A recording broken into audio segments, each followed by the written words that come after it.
Bismillahirrahmanirrahim. Assalamualaikum warahmatullahi wabarakatuh. Waalaikumsalam warahmatullahi wabarakatuh.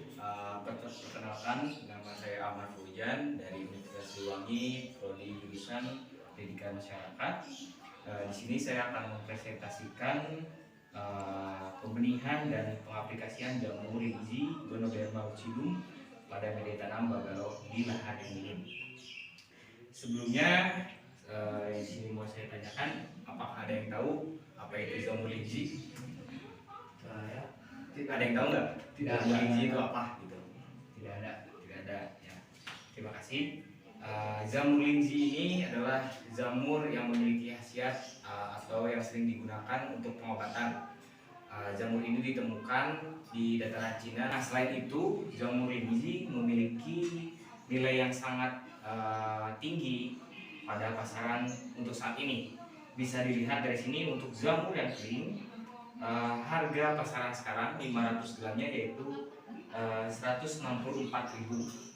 Untuk pengolahan, untuk hasil dari pengolahannya yang sudah diekstraksi menjadi pil, jamur linji memiliki nilai harga 548.500 hasil dari survei yang saya temukan, yaitu berbentuk kaplet dengan rating beban bobot yaitu 500 mg. Nah, selanjutnya, dari kandungan dan khasiat yang diberikan pada jamur linji, kandungan jamur linji memiliki beberapa kandungan. Yang pertama ada polisakarida, serat, oligosakarida, triterpenoid, peptidoglycan, protein, fenol, zinc, tembaga, yodium, selium, zat besi, dan asam amino dan lain-lainnya. Nah, selain itu juga pada kandungan yang terdapat di jamur linji ini terdapat khasiat yang bermanfaat bagi tubuh kita sendiri. Yang pertama adalah meningkatkan kekebalan tubuh, anti kanker, menurunkan resiko penyakit jantung, mengatasi rasa lelah dan depresi, mengendalikan gula darah, dan mengurangi gejala alergi, meredakan rematik, dan anti infeksi. Nah, pada kesempatan kali ini saya mulai langsung kepada pengaplikasian dan pengenalan pada jamur linji ini. Nah, jenis-jenis bibit jamur linji ada 4. Yang pertama ada bibit F1. Apa itu bibit F1 itu? Bibit F1 itu jenis bibit yang unggulannya menghasilkan 15 sampai 20 bakal jamur per bagaloknya. Nah, di sini saya menjelaskan juga bagalok itu adalah media tanam yang sudah jadi, di mana terdapat kandungan serbuk kayu dan campurannya. Nanti setelah ini saya akan menjelaskan bagalok seperti apa. Nah, yang kedua ada bibit F2 yang menghasilkan 15-20 bibit jamur pada per bagalok. Nah, pada bibit F2 ini bisa ditularkan kepada media tanam yang lain untuk menghasilkan bibit yang lain sebanyak 8-10 botol. Nah, hal ini pada bibit F2 diperhitungkan secara 1 botol untuk menularkan bibit ke bibit lainnya. Nah, yang ketiga ada bibit F3 yang menghasilkan 15-20 jamur. Nah, keunggulannya bisa ditularkan per 1 bakal jamur menjadi bibit kembali sebanyak 8-10 botol. Nah, untuk keunggulan dari F3 ini praktis dan pada komponen bahan bisa dibilang cukup ekonomis. Nah, yang selanjutnya ada yang keempat ada bibit F4 yang menghasilkan 33-35 bakal jamur per bagalok dan penularannya sangat cepat sesuai dengan perawatannya yang baik. Nah, untuk F4 ini bibitnya tidak bisa ditularkan atau tidak bisa dijadikan bibit kembali karena sifat bibit F4 ketika dikeluarkan dan menyentuh udara harus langsung diaplikasikan kepada media tanam yang setelah disediakan. Selanjutnya, nah, untuk sesi ini bagaimana cara menentukan tempat dan sanitasi yang digunakan pada jamur. Nah, pada tempat tertutup, Zamnu Lingzi mengharuskan atau meminimalkan memiliki suhu terendah yaitu 20 derajat Celcius yang memiliki suhu maksimal 29 derajat Celcius, yang dimana pada suhu rentan di Indonesia itu sangat cocok. Dan di Indonesia juga bibit jamur lingzi ini sangatlah cepat untuk rentang waktu pembibitannya. Yang kedua ada memiliki ruangan atau tempat langkah pembibitan pasca pembukaan berjumlah 2 tempat atau ruangan tertutup. Nah, di sini bisa dijelaskan bahwa 2 tempat ini disediakan untuk inokulasi atau inkubasi pada bibit yang pasca penanaman bibit.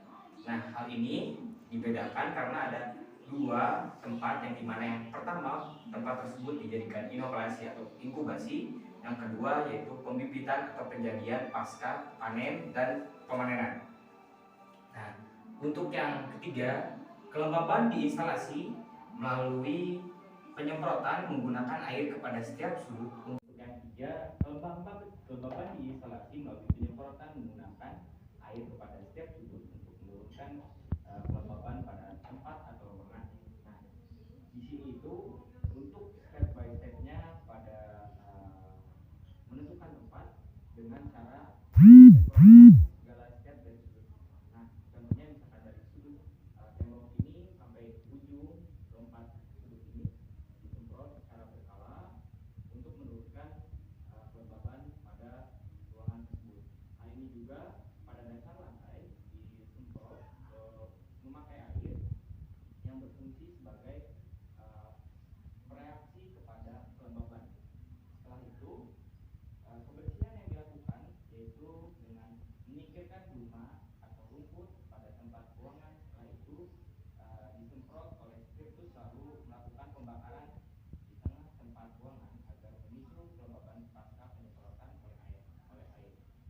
Nah, untuk sebelum melakukan penyemprotan atau pada mengatur kelembaban pada suhu tersebut, nah, dilakukan penyemprotan pada setiap ruangan untuk mencegah adanya debu, atau bakal jamur lain yang akan tumbuh pada sudut tersebut. Selain itu juga fungsi pembakaran untuk menurunkan suhu dari tertinggi pada suhu yang terendah, supaya nanti saat melakukan penyemprotan oleh air, hal tersebut bisa menjadi maksimal dan efektif pada suhu yang titik kelembaban yang sangat sesuai. Media tanam setelah penerapan komposisi Bagalog perlu adanya penyetiman yang berfungsi sebagai mematikan kandungan yang hidup pada komposisi Bagalog. Nah, bisa dilihat hal ini pada penyetiman pada tempat Bagalog berfungsi sebagai mematikan seluruh kandungan yang di dalam pada Bagalog yang seperti ini contoh. Nah, ini untuk di dalamnya setelah pencampuran seluruh seperti kapur, terus serbuk kayu, jagung dan bekatul untuk mematikan komponen yang ada di dalam atau sesuatu yang terkontaminasi selain jamur yang difokuskan kepada jamur lingzi ini. Hal ini juga titik didih dalam penyetiman yaitu 160 derajat.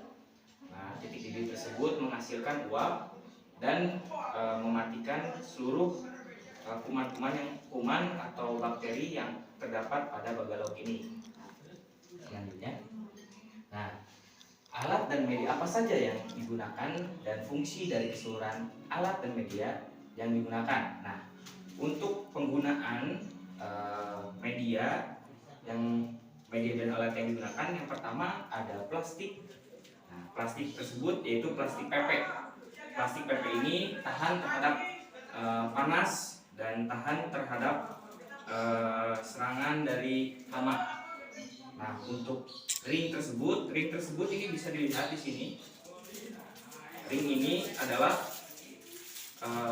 untuk mengkonsentrasikan jamur ketika nanti keluar, dan bibit untuk ring ini berfungsi sebagai penyangga bibit agar tidak mengarah yang tidak beraturan. Nah, kertas ini berfungsi sebagai menutup di mana nanti pada inokulasi atau inkubasi diperlukan kelembaban yang pas pada penanaman bibit pada bagalok ini. Nah, yang terakhir karet adalah untuk penutup pada kertas ini. Selanjutnya serbuk kayu, bekatul, tepung jagung, dan bubuk kapur. Kandungan tersebut diolah dan dicampurkan ke dalam ini. Ketika hal tersebut terjadi, serbuk kayu yang pas, bekatul, tepung jagung, dan bubuk kapur. Nah, pada bekatul ini berfungsi untuk menstimulan nutrisi yang terdapat pada media tanam ini. Tepung juga berfungsi sebagai penambah rangsangan dan penambah zat yang berada pada komposisi media tanam ini. Nah, pada bubuk kapur ini, karena jamur itu harus memiliki media yang memiliki kalsium tinggi. Nah, bubuk kapur ini berfungsi sebagai perangsang pada kalsium di kebutuhan jamur. Nah, selanjutnya drum atau tong, kayu bakar, dan terpal. Nah, pada drum fungsinya itu sebagai sanitasi atau sebagai penyetiman pada bagalok ini. Nanti setelah sebelum pembibitan. Maaf. Nah, kayu bakar tersebut untuk membakar drum atau tong yang ada untuk mensanitasi pada bagalok ini. Nah, terpal tersebut untuk menutup khususnya nanti setelah pasca pembibitan. Lilin dan korek adalah untuk menjaga sanitasi ketika nanti botol pada bibit F1, F2, F3, F4 akan diterapkan kepada media tanam ini. Selanjutnya. Nah, langkah pengaplikasian. Langkah pengaplikasian yang pertama ini adalah bentuk yang penting. Nah, yang pertama adalah mencampurkan media tanam, serbuk kayu, bekatul, kapur, dan serbuk kapur. Seluruh komposisi tersebut nanti dicampur. Setelah pencampuran tersebut didiamkan selama 1 hari 1 malam. Hal tersebut berfungsi sebagai peresapan pada kombinasi dari media tanam serbuk kayu, bekatul, kapur, dan serbuk kapur. Hal itu juga pada ini bisa untuk merangsang seluruh komponen yang terdapat pada bagalok ini. Nah, media tanam tersebut didiamkan selama 1 hari 1 malam untuk melihat prosesnya, dan kita bisa melihat juga apakah ada jamur yang terlihat di media tersebut atau ada sesuatu yang mungkin aneh, kelihatannya hitam. Nah, seperti ini kelihatan hitam. Nah, itu perlu dikaji lagi dan perlu diulangi kembali hingga prosesnya benar.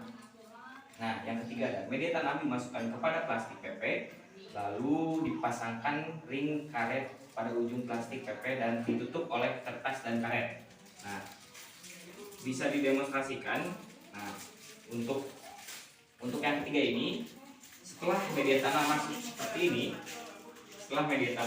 seperti ini, lalu dimasukkan ring ini yang alat penjaga stabilitas jamur nanti ketika tumbuh, lalu dipasangkan karet dan kertas untuk menutup bagian daripada media tanam ini. Nah, seperti ini. Lebihnya seperti ini langsung ditutup oleh karet. Nah, media tanam yang sudah jadi bernama bagalok. Nah, saya di sini menjelaskan bahwa pada media tanam ini yang sudah jadi seperti ini namanya bagalok. Nah, bagalok tersebut dimasukkan kepada drum, lalu diisi air pada ujung pangkal drum. Setelah step pembakaran untuk menghasilkan uap selama 7 jam. Proses tersebut untuk sanitasi pada media tanam yang akan ditanami oleh jamur. Nah, setelah itu media tanam bagalok didinginkan selama 2 jam, lalu media tanam bagalok dianalisis selama 2 hari untuk melihat potensi apakah bagalok tersebut terjangkit jamur lain. Nah, 2 hari itu adalah proses di mana kita menganalisa apakah pada bagalok yang sudah di steam itu terkontaminasi jamur lain atau terkontaminasi bakteri yang dapat merusak rangsangan dari media tanam tersebut. Nah, selanjutnya, ini langkah pengaplikasiannya setelah pendinginan pada penyetiman. Nah, ini foto diambil oleh saya. Nah, langkah pengaplikasian yang keenam ini adalah setelah mengetahui bagalok mana yang tidak terkontaminasi, lalu bibit diterapkan kepada ujung bagian bagalok. Nah, ujung tersebut adalah ini. Ini adalah bibit F2 yang saya terapkan kepada ini. Nah, penerapan itu pada ujung bagalok tersebut membuka kertas lalu ditutup kembali. Penerapan tersebut tidak lupa membakar ujung botol dan sendok yang akan digunakan sebagai penghantar bibit kepada ujung bagalok. Jadi sebelum memasukkan bibit, hal yang perlu diperhatikan adalah alat yang sanitasinya benar, yaitu sendok dibakar. Ketika sendok dibakar, lalu botol kaca yang berisikan bibit dibakar juga ujungnya untuk menghindari terkontaminasi jamur yang lain. Nah, ketika sendok sudah dibakar, lalu kita mengambil bibit lalu diaplikasikan kepada ujung media bagalok ini. Nah, untuk yang ketujuh, simpan bagalok yang sudah terisi bibit kepada ruangan inkubasi selama 15 atau 30 hari. Nah, fungsi tersebut adalah memperlihatkan di mana bakal jamur akan seperti ini. Nah, ini terdapat dua fase atau 2 tahap. Ketika 15 atau 30 hari.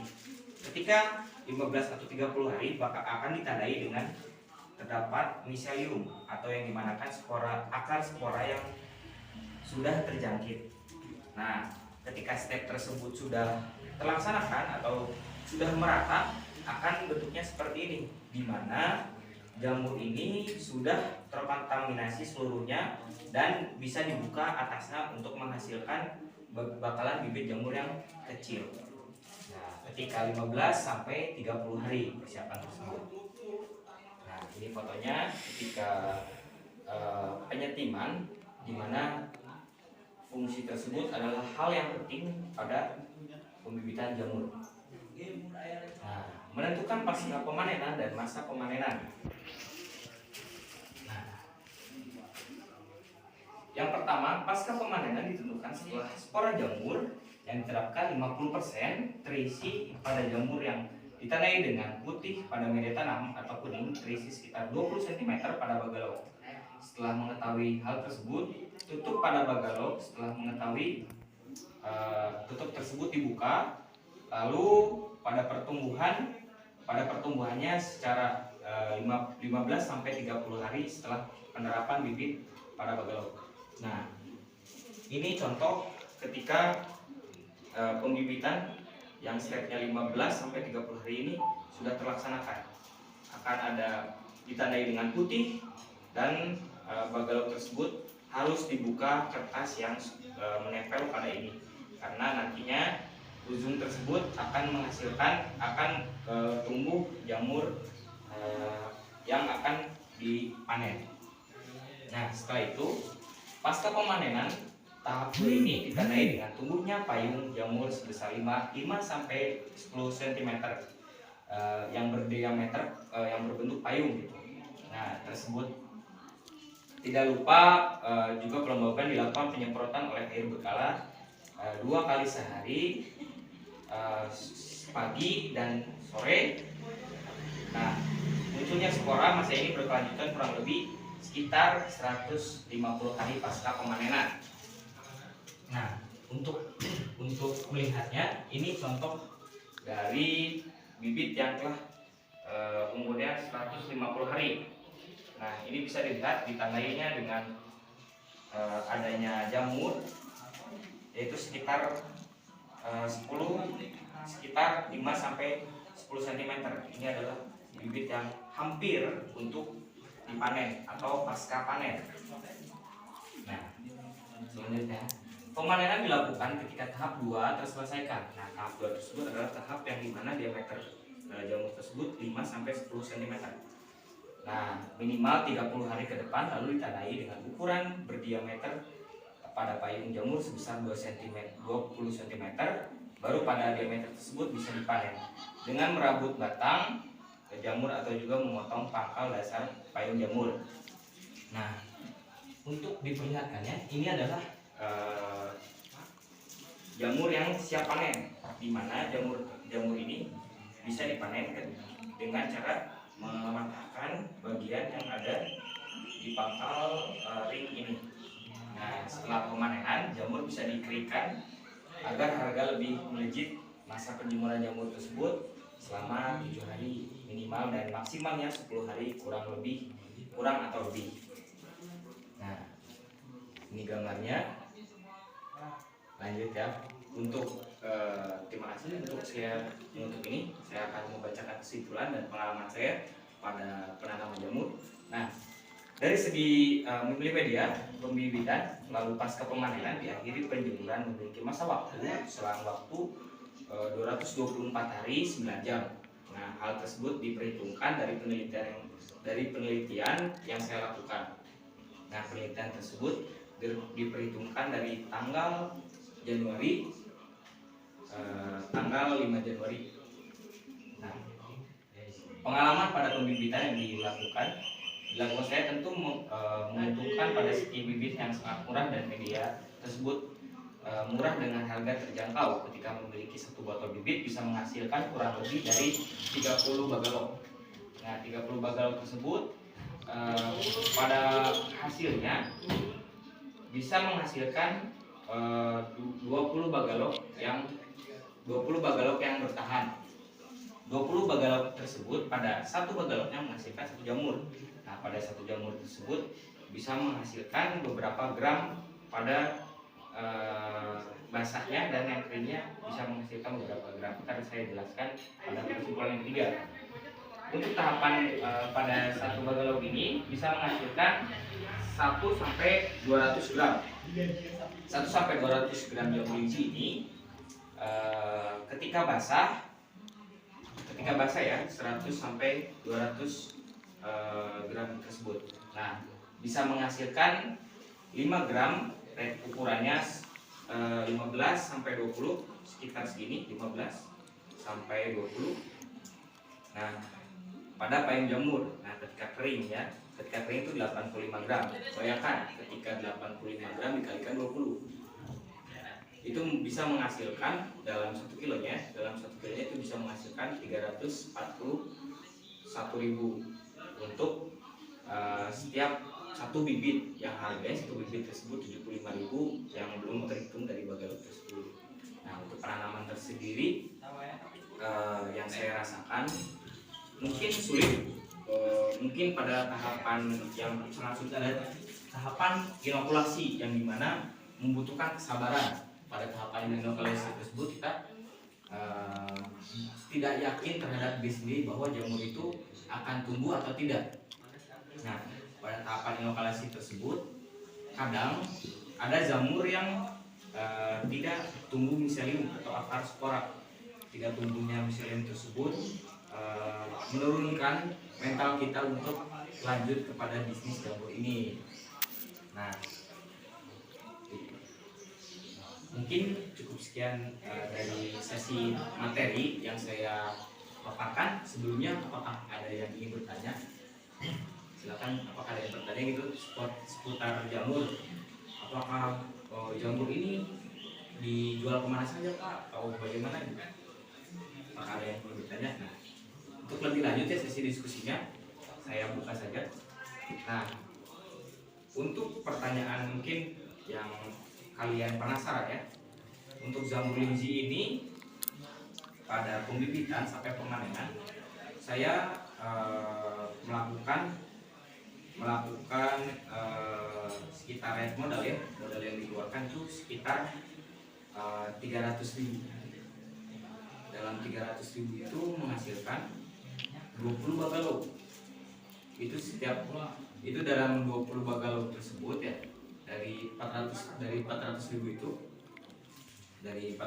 itu sudah termasuk ring, plastik PP, drum kecil, kayu bakar. Saya mencari sendiri, tidak mengeluarkan modal sama sekali. Nah, spiritus dan lain-lain, pokoknya bahan-bahan yang sudah tertera di dalam penjelasan materi tadi.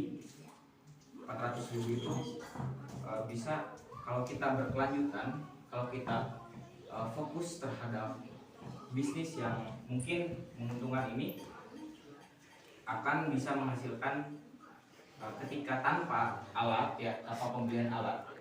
Karena untuk plastik PP ini terhitung murah ya. Untuk plastik PP ini 1000 lembarnya itu 34.000. 1000 lembar 34.000. Untuk bibit sendiri ya, F2 tersebut harganya 74. Nah, dari ring ini 10.000 per 100, itu per 100 ring. Nah, untuk yang lain-lainnya seperti begatul, kapur. Begatul untuk harganya 1 kilo itu 7.000. Untuk kapur sendiri harganya 14.000. Dan tepung jagung untuk harganya, tepung maizena, tahu kalian? Tepung maizena untuk web. Nah, untuk harganya itu untuk per 100 gramnya ya, saya hitungnya per 100 gram. Tepung maizena itu harganya 8.000. Nah, saya membuat dari awal sampai akhir dari 30 bagalo tersebut, yang sekarang hasilnya 20 bagalo ya. Nah, saya menganalisis di mana untuk keperluan dan kebutuhan diperhitungkan 200.000, 100.000, 200 sampai 100.000 di atas, di sekitar situ ya, 200 sampai 100.000. Nah, di luar peralatan tersebut. Jadi ketika kalian sudah membeli peralatan yang proper, yang sudah untuk diadaptasikan kepada ini, media tanam dan pembibitan bisa dilakukan secara mandiri. Campuran juga bisa enak diolah. Nah, apakah ada yang berminat gitu untuk tertarik kepada bisnis jamur ini ketika kalian sudah sekolah, atau untuk mengabdikan diri kepada pekerjaan ini, atau bagaimana gitu, untuk tambahan dari sekolah atau apapun. Ketika kalian misalkan ingin berkonsultasi, silakan kontak saya, atau bisa langsung ke rumah saya. Udah tahu ya rumahnya di mana, Mas ya. Nah, untuk hal itu juga saya berterima kasih. Sekian mungkin pemaparan materi yang saya berikan. Terima kasih. Wassalamualaikum warahmatullahi wabarakatuh. Waalaikumsalam warahmatullahi wabarakatuh.